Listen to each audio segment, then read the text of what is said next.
Topic की ओर बढ़ते हैं। तो हेटेरोट्रॉफिक न्यूट्रिशन।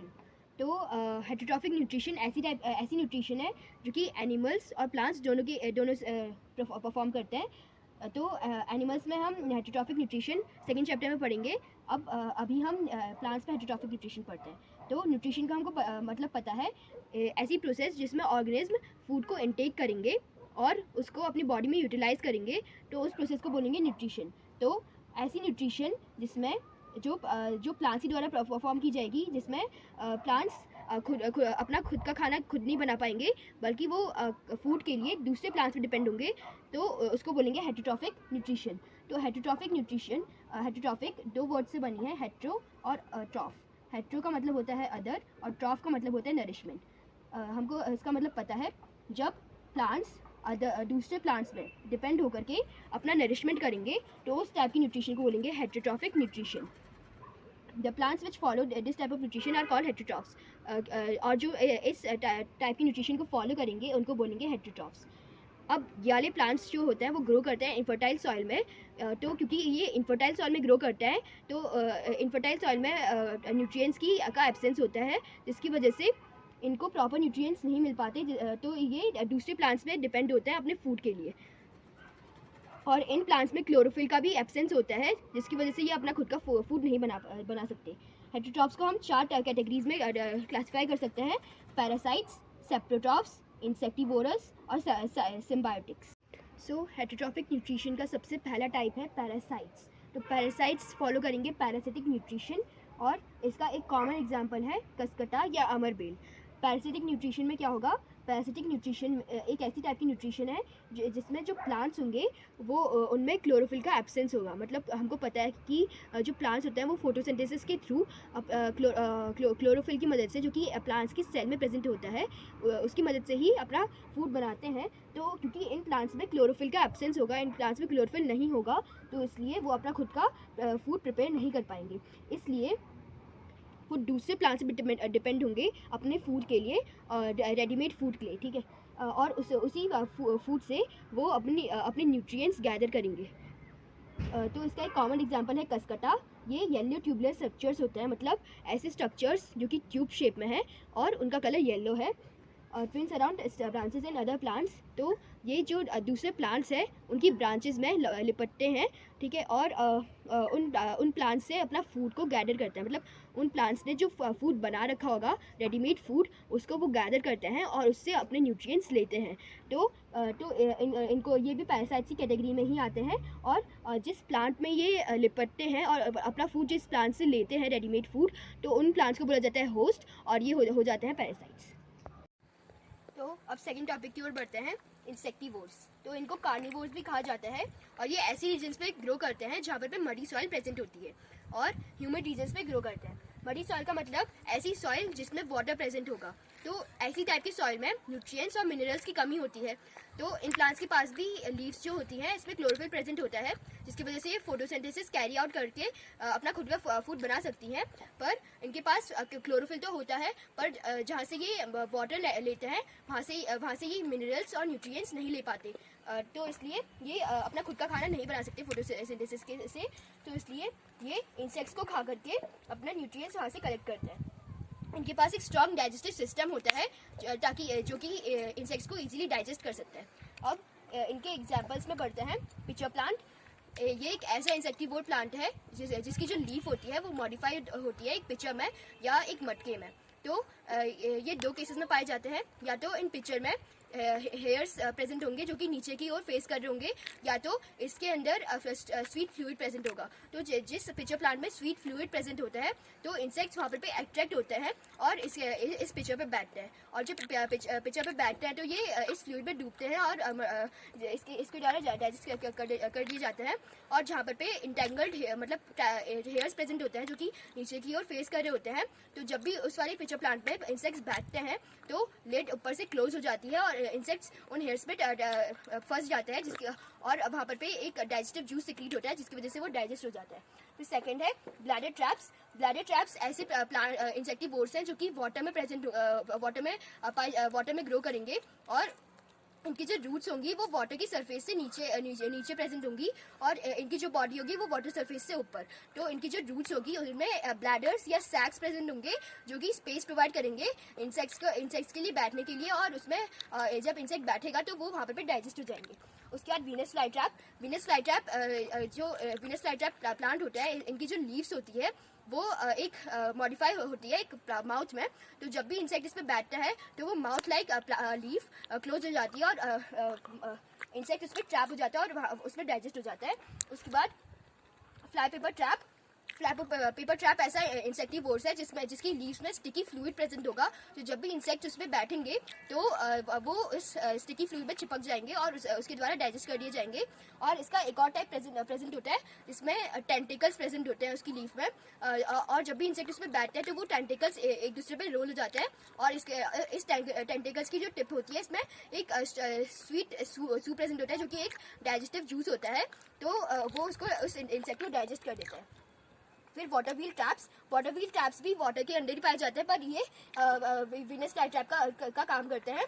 और लॉबस्टर पॉट ट्रैप एक ऐसा इंसेक्टिवोर है जिसके अंदर स्वीट फ्लूइड प्रेजेंट होगा और अट्रैक्ट करेगा इंसेक्ट को कि वो इस प्लांट के अंदर आए। तो जब इंसेक्ट इस प्लांट के अंदर आएगा तो जो स्वीट फ्लूइड होगा वो एक लाइट एमिट करेगा, और इंसेक्ट को ऐसा लगेगा कि वो जो लाइट है वो उसके लिए एक एग्जिट है। तो जब वो उस लाइट की ओर जाने लगेगा तो वो सच्ची में एक डाइजेस्टिव जूस होगा, और जब वो उस पर जाएगा तो वो वहाँ पर उस पर डाइजेस्ट हो जाएगा। अब थर्ड टॉपिक की ओर बढ़ते हैं, सेप्रोट्रॉफ्स। तो सेप्रोट्रॉफ्स का पहले वर्ड ऑरिजिन पढ़ लेते हैं। सेप्रो मतलब डेड और ट्रॉफ का मतलब नरिशमेंट। तो ये जो सेप्रोट्रॉफ्स होंगे वो ग्रो करेंगे वेट प्लेसेस में और वार्म प्लेसेस में। तो उनको वेट और वार्म प्लेसेस चाहिए होती है अपने आप को जर्मिनेट करने के लिए या ग्रो करने के लिए, और ये ऐसी प्लेसेस में उगता है जहाँ पर डेड और डिकेइंग मैटर की जो अमाउंट होता है वो बहुत ज़्यादा होता है। तो सेप्रो डेड और ट्रॉफ नरिशमेंट, इसका मतलब ये है कि ऐसे प्लांट्स जो कि डेड और डिकेइंग मैटर को खा करके या उनसे न्यूट्रिएंट्स ले करके अपना नरिशमेंट करेंगे तो उनको बोलेंगे सेप्रोट्रॉफ्स। अब they feed upon dead and decaying matter and get nutrients from it. तो जहाँ पर भी डेड और डिकिंग मैटर प्रेजेंट होगा तो वहाँ पर वो जर्मिनेट कर लेंगे अपने आप को, और उस डेड और डिकिंग मैटर को या तो वो सॉल्यूशन में कन्वर्ट करेंगे या तो वो उससे डायरेक्टली न्यूट्रिएंट्स लेकर के उससे अपना नरिशमेंट कर लेंगे। अब इसका एक कॉमन एग्जांपल है फंगी। इसकी जो रूट्स होती हैं, ये जो डेड एंड डिकिंग मैटर है उसकी रूट्स उस पर डाइजेस्टिव जूस सिक्रीट करती है और उस डेड एंड डिकिंग मैटर को एक सॉल्यूशन में कन्वर्ट कर देती है। फिर जो फंगी होता है वो सॉल्यूशन से न्यूट्रिएंट्स को अब्जॉर्ब कर लेता है और उससे अपनी नरिशमेंट करता है। तो एनिमल्स में इन सेप्रोट्रॉफ्स को बोला जाता है स्कैवेंजर्स, और इसका एक कॉमन एग्जांपल है वल्चर्स या जैकल्स। रिलेशनशिप, ये ऐसी रिलेशनशिप है जो दो ऑर्गेनिज्म के बीच होती है, और जो वो दो ऑर्गेनिज्म डिफरेंट टाइप्स की होते हैं। तो इस रिलेशनशिप में दो ऑर्गेनिज्म एक दूसरे से न्यूट्रिएंट्स शेयर करेंगे, शेल्टर शेयर करेंगे और अपनी प्लेस शेयर करेंगे। ठीक है, in this two different type of organisms live with each other and benefit each other mutually or equally by fulfilling each other's need। तो जो ये दो ऑर्गेनिज्म होंगे वो एक साथ रहेंगे और एक दूसरे के साथ न्यूट्रिएंट्स शेयर करेंगे, शेल्टर शेयर करेंगे। ठीक है, और एक दूसरे को म्यूचुअली या इक्वली एक दूसरे की फुलफिल करेंगे नीड्स, या एक दूसरे की नीड्स को पूरी करेंगे। तो इसकी कॉमन एग्जांपल लाइकन। तो लाइकन को मैं प्रैक्टिकली दिखाना चाहूँगा। तो ये लाइकन का एक लाइव एग्जाम्पल है जहाँ पे दो ऑर्गेनिज्म एक साथ रह करके अपनी शेल्टर और न्यूट्रिएंट्स शेयर कर रहे हैं। यहाँ पे ये जो दो ऑर्गेनिज्म हैं ये डिफरेंट टाइप्स के हैं। जहाँ एल्गे एक फोटोसिंथेटिक ऑर्गेनिज्म है, वही जो फंगी है वो एक सेप्रोट्रॉफिक ऑर्गेनिज्म है। तो जो फंगी है वो एल्गे के साथ रह करके उसको मिनरल्स दे रहा है और शेल्टर दे रहा है और वाटर दे रहा है, और उन मिनरल्स और वाटर को यूज़ करके, क्योंकि एल्गे के पास क्लोरोफिल होता है तो वो फोटोसिंथेसिस को कैरी आउट कर रहा है और वाटर और मिनरल्स को यूज करके वो फूड को प्रिपेयर कर रहा है अपने खुद का, और उसको शेयर कर रहा है फंगी के साथ। तो यहाँ पर देख सकते हैं कि जो एल्गे और फंगी है वो एक दूसरे को म्यूचुअली बेनिफिट कर रहा है, इक्वली बेनिफिट कर रहा है। तो एक लाइव एग्जांपल है लाइकेंस या सिम्बायोटिक रिलेशनशिप का। जो लाइकेंस होते हैं ये वो इसलिए भी यूज़फुल होता है क्योंकि जो इंडिकेटर्स मतलब एसिड्स बेसिस को पता लगाने के लिए कि कौन सा सब्सटेंस एसिड है, कौन सा सब्सटेंस बेसिक है, तो उसको पता लगाने के लिए इंडिकेटर्स जो काम आता है उसको बनाने के लिए भी यूज़ होते हैं यह लाइकेंस, जो कि होता है लिटमस पेपर। तो सेकंड एग्जांपल है हनी बी और फ्लावर। तो जो फ्लावर्स होते हैं प्लांट्स में, जो फ्लावर्स जर्मिनेट होते हैं, तो उसमें जब रिप्रोडक्शन की प्रोसेस स्टार्ट होती है तो एक उसमें प्रोसेस आती है पॉलिनेशन। तो पॉलिनेशन में जो एंथर होता है उसमें पॉलन ग्रेन्स का फॉर्मेशन होता है। तो आप पॉलन ग्रेन्स को ओवरी तक ले जाने में या स्टिग्मा तक ले जाने के लिए कोई हमको पॉलिनेटर चाहिए, तो वो होता है हनी बी। तो जो हनी बी होंगे वो उस पॉलन ग्रेन्स को कैरी करेंगे एंथर से और वो उसको ड्रॉप आउट करेंगे स्टिग्मा में। तो और उसके बदले में जो हनी बी होगा वो फ्लावर से नेक्टर लेगा। तो यहाँ पे दोनों म्यूचुअली एक दूसरे को बेनिफिट कर। तो अब तीसरा एग्जाम्पल है ट्री और फंगी। तो ट्री और फंगी में जो फंगी होता है वो ट्री की रूट्स में रहता है, और जो ट्री होता है वो फंगी को न्यूट्रिएंट से प्रोवाइड करता है। जो फूड वो बनाता है खुद से, वो फूड को वो शेयर करता है फंगी के साथ, और बदले में उस फूड को प्रिपेयर करने के लिए फोटोसिंथेसिस के प्रोसेस के द्वारा जो फंगी होता है वो ट्री को वाटर और मिनरल्स अब्जॉर्ब करने में मदद करता है। तो अभी तक जो भी हमने पढ़ा इस क्लास में उसका रिकैप देखते हैं। हेटेरोट्रॉफिक न्यूट्रिशन ऐसी टाइप की न्यूट्रिशन जब ऑर्गेनिज्म अपना खुद का खाना नहीं बना सकते और उससे अपने न्यूट्रिएंट्स नहीं ले सकते, बल्कि दूसरी ऑर्गेनिज्म ने जो रेडीमेड फूड बनाया होगा उससे अपने न्यूट्रिएंट्स लेते हैं, उसको बोलते हैं हेटेरोट्रॉफिक न्यूट्रिशन।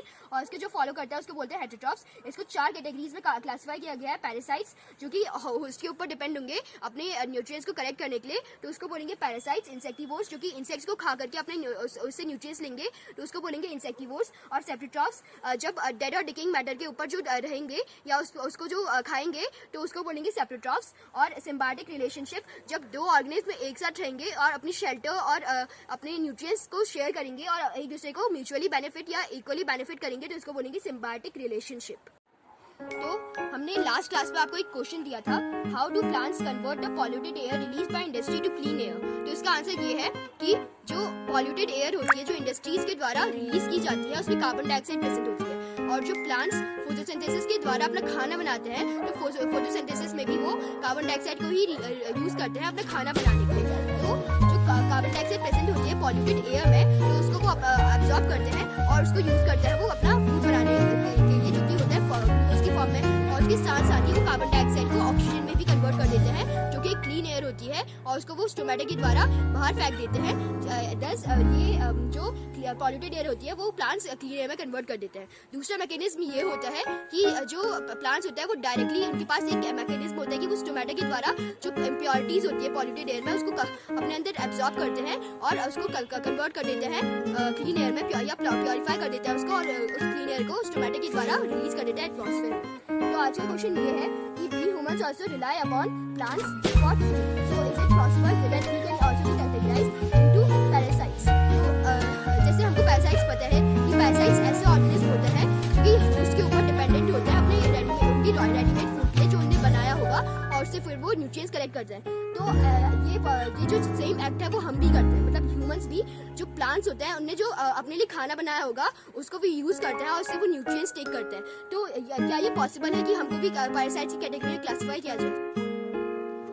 गाइस, ये जो हेटेरोट्रॉफिक न्यूट्रिशन प्लांट्स टॉपिक है वो यहाँ पर ही खत्म होता है। तो मैं आपको फिर से बोलना चाहूँगा कि ये वीडियो के एंड में आप इस वीडियो को लाइक कर देना और इसको शेयर कर देना और हमारे चैनल को सब्सक्राइब कर देना। देन अगली वीडियो में मिलते हैं।